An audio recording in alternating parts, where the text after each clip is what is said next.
네, 안녕하세요. 우리 연세신통TV와 함께 건강해지시기를 바라겠습니다. 오늘은 여러분들과 함께 또 이제 재미난 소재 가지고 얘기할 텐데, 우리 병원에도 이제 소화가 안 돼서 내과적인 문제가 아니라 기능적인 문제, 특히 이제 뭐 흉추가 안 좋아서 어떤 위로 가는 신경의 문제 때문에 이제 소화가 안 되시는 분들, 이런 분들을 좀 많이 치료하고 있는데, 근데 결국 우리가 이제 위 기능이나 이런 내장 기능을 잘 유지하는데 가장 중요한 것 중에 하나가 뭐냐면 물입니다. 물.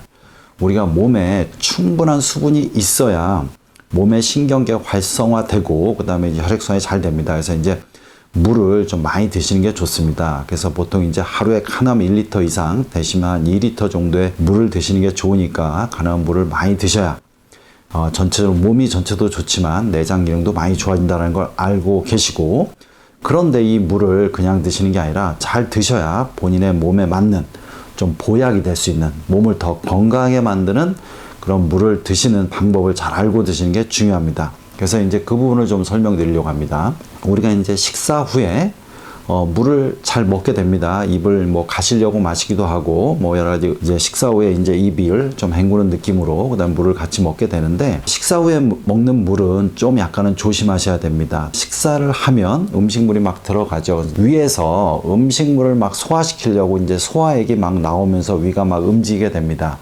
근데 이제 그럴 때 바로 많은 양의 물을 드시면 소화액이 희석이 됩니다. 그래서 충분히 음식물을 소화할 수 없는 상태가 되는 거죠. 소화액이 희석되기 때문에.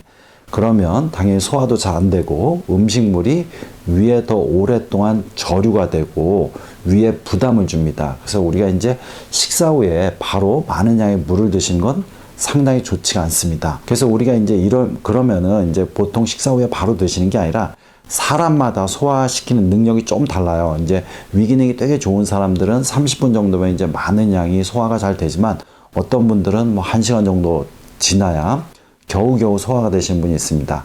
가능하면 충분히 소화가 되고, 그래서 보통은 30분에서 자기가 뭔가 배가 좀 더부룩하고 안 좋다면 오히려 좀 더 늦게 물을 드시는 게 더 좋습니다.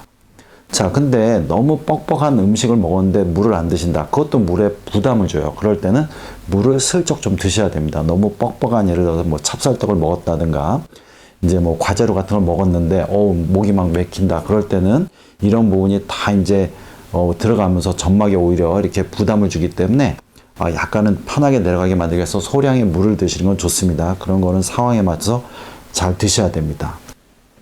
또 하나는 중요한 게 뭐냐면, 음식물에 따라서 물을 드시는 상황이 또 좀 바뀌게 됩니다. 우리가 이제 보통 탄수화물 위주로 드시면 좀 더 위에서 소화가 좀 잘 됩니다. 그러니까 이제 탄수화물은 좀 빨리 이제 소화가 되니까 물을 좀 드시는 시간을 좀 짧게 가져가도 되는데, 지방질을 드실 때는, 예를 들어서 기름진 음식, 그래서 이제 뭐 삼겹살을 먹는다든가 기름진 튀긴 거를 드신다든가 이럴 때는 물을 좀 더 이후에 드셔야 됩니다. 왜 그러냐면, 우리가 지방질은 소화하려면 위에서 바로 소화되는 게 아니라 소장까지 내려가야 되고, 소장에서 지방을 분해하는 리파제라든가 여러 가지 지방을 분해하는 효소가 나와야 됩니다. 그러니까 좀 더 위보다 한 단계 내려가야 되고, 그게 충분히 소화가 돼야 되는데, 자, 이게 소화가 안 되면 기름기가 많이 이제 위하고 소장에 머무르게 되고, 거기서 물이 들어오면 기름하고 물은 서로 이제 상극이기 때문에 이렇게 서로 밀어내고 이게 서로 이제 잘 섞이지 않기 때문에 장 상태를 갑자기 안 좋게 만듭니다. 그래서 이제 우리가 특히 찬물을 먹으면, 우리가 이제 찬물에 기름을 띄우면 기름이 이렇게 응고되듯이 기름진 음식을 드신다면은 찬물을 드시면 안 됩니다. 가능하면 좀 더 따뜻한 물, 그리고 충분히 지방이 소화된 이후에 그런 물을 드시는 게 상당히 중요합니다.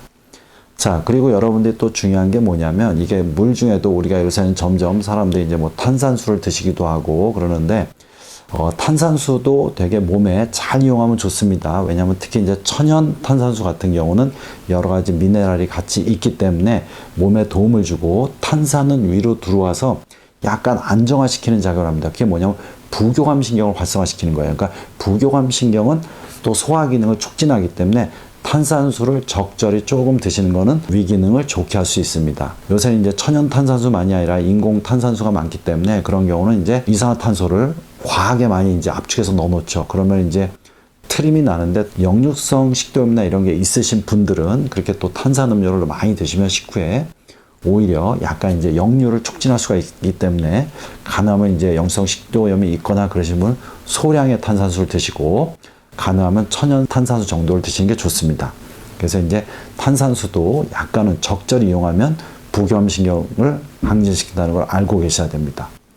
자, 제가 이제 마지막으로 설명드리고 싶은 건 뭐냐면 이게 카페인 들은 음식인데 카페인 들은 음식은 실질적으로 이제 그런 음료를 드실 때 카페인이 좀 들어가면 물을 마시더라도 이게 카페인은 이뇨작용이기 때문에 탈수를 금세 유발합니다. 가능하면 카페인 들은 음료는 가능하면 삼가하시고 드시더라도 카페인을 좀 디카페인이라든가 카페인을 얇게 드신 다음에 카페인에 의해서 또 이제 이뇨작용으로 좀 나가는 부분을 생각해서 추가적인 물을 좀 더 드시는 게 좋습니다. 그래서 몸에 적절히 체액을 유지시키는 게 되게 중요합니다. 그래서 여러분들이 이런 거를 전체적으로 알고 내가 물을 먹더라도 그냥 많이 먹는 게 중요한 게 아니라 시간을 어떻게 가져가냐, 어떤 음식을 먹었냐, 그 다음에 뭐 탄수화물이나 커피를 드실 때도 이런 물 다 고려해서 여러분이 제대로 드셔야 물이 보약이 되는 거고 여러분의 건강을 더욱 중시할 수 있기 때문에 이런 물을 잘 확인하고 드시길 바라겠습니다.